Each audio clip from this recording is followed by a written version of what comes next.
vamos a demostrar el volumen de una pirámide. ¿Cuánto sería? Si por ejemplo dibujamos un triángulo y su desplazamiento, pues tenemos un prisma, ¿no?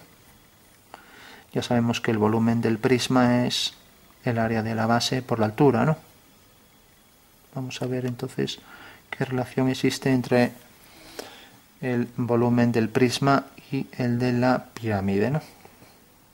Bueno, vamos a llamar por ejemplo estos tres puntos A, B, C, y estos puntos de aquí arriba D, E y F.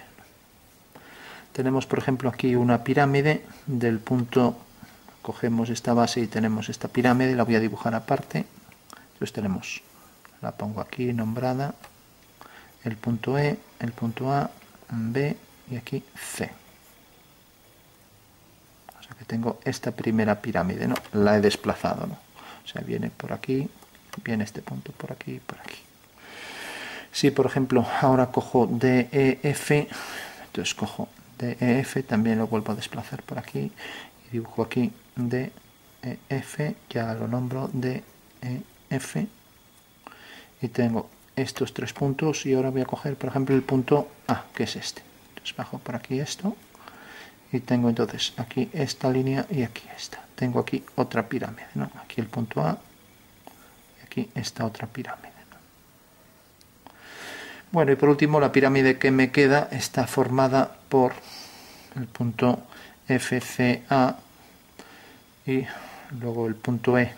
O sea, entonces traigo otra vez el punto por aquí, traigo el punto F,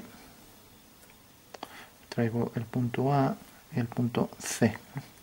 Entonces tengo esta otra pirámide. O sea que este sería el punto E, este sería el punto F, este el punto C y este el punto A. Con lo cual ya tengo el prisma dividido en tres volúmenes que llenan el prisma.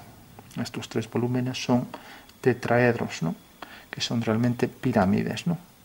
Y los he nombrado para que se vea, para que pudiera quedar más claro, porque a veces cuesta ver las cuestiones tridimensionales. Pues podríamos, por ejemplo, oscurecer un poco las caras para que se percibieran como formas tridimensionales. Entonces le damos un poco aquí, a ver, esto le falta la punta, a ver este, damos aquí esta cara, por ejemplo, damos aquí un poco esta cara, aquí está por lo menos una cara lateral para que se vea más oscura, y aquí esta otra. Entonces tenemos el prisma que está formado por estas tres pirámides, y que como sabemos esas tres pirámides llenan, vamos a darle aquí un poco más oscuro, llenan ese prisma. Entonces si le damos un poco con el difumino para unificar los tonos, tenemos esta cara oscura, esta cara, esta con degradado, esta de aquí, vamos a dar un poco de oscuridad a esta, y luego tenemos esta, vamos a darle un poco aquí también de oscuro a esta cara. Bueno, tenemos los tres prismas y vamos a verificar que efectivamente cada uno de estos tetraedros, que son pirámides, pues son en realidad un tercio de esto, ya que los tres conforman esta figura y los tres van a tener el mismo volumen, ¿no? Entonces si por ejemplo cogemos las bases, vamos a coger AFD, entonces tenemos AFD, es esta base, ¿no? Tenemos esta base, AFD es igual a, en este caso, AFC, ¿no?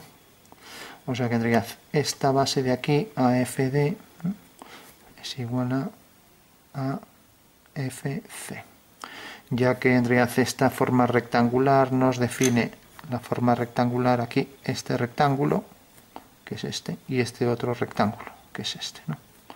AFC. Si desde E trazamos una perpendicular, esto está en perspectiva, lógicamente esto vendría aquí, trazamos una perpendicular, la altura perpendicular desde E para este prisma y lo mismo para este, la altura es la misma, ¿no? Ya que este es el punto E, ¿no? Y por tanto al trazar aquí la perpendicular vemos que efectivamente tienen la misma altura, por lo tanto como las bases son iguales, pues efectivamente los prismas son iguales, ¿no? Si ahora, por ejemplo, cogemos el prisma DFE, este prisma, ¿no?, DFE, y ahora tenemos esta altura, ¿no? Aquí tenemos esta base, y ahora cogemos, por ejemplo, ABC y la altura E, pues también tenemos que son iguales, o sea, ABC y la altura E, pues también tenemos que esta cara es paralela a esta y las alturas son iguales. Esta altura es igual a esta altura. Con lo cual tenemos también que este es igual que este, ¿no? O sea que realmente la base DEF es igual a ABC, ¿no? O sea que esta base es igual a esta, sin más, ¿no? Y por tanto las dos alturas también son iguales, lo podemos llamar H1, H2, H1 igual a H2, y efectivamente pues también tenemos que estas dos pirámides son iguales, ¿no?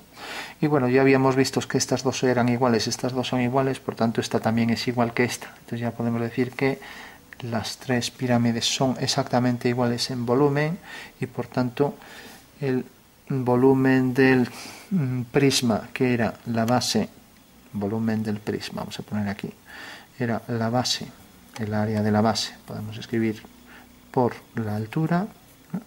Y como estas las tres son iguales, pues tendremos que será el volumen de la pirámide será igual al volumen del prisma, no sé, esto que tenemos aquí, pues dividido entre 3, ¿no? Con lo cual quedaría ya demostrado que efectivamente el volumen de una pirámide es igual al volumen del prisma dividido entre 3, ¿no? Y como tenemos que un cono es en realidad una pirámide de infinitas caras, porque aquí podemos hacer una pirámide que tenga muchas caras, y si llega un momento en que todas las caras son tantas que al final se convierte en un cono, pues el cono es en realidad una pirámide de infinitas caras laterales. Entonces ya también podemos escribir que el volumen del cono es un tercio de la base, del área de la base por la altura, ¿no? O sea que en realidad sería exactamente lo mismo, ¿no? Bueno, pues ahí hemos podido deducir efectivamente que el volumen de estos tetraedros son poliedros de 4 caras, efectivamente son siempre un tercio del volumen del prisma. Y como esta pirámide o cualquier otra siempre respecto al prisma va a ser un tercio, ¿no? Un tercio de la base por la altura, o sea, del área de la base por la altura del prisma que lo contiene, pues efectivamente el volumen del cono será también un tercio de la base por la altura, ya que el cono era una pirámide de infinitas caras laterales, ¿no?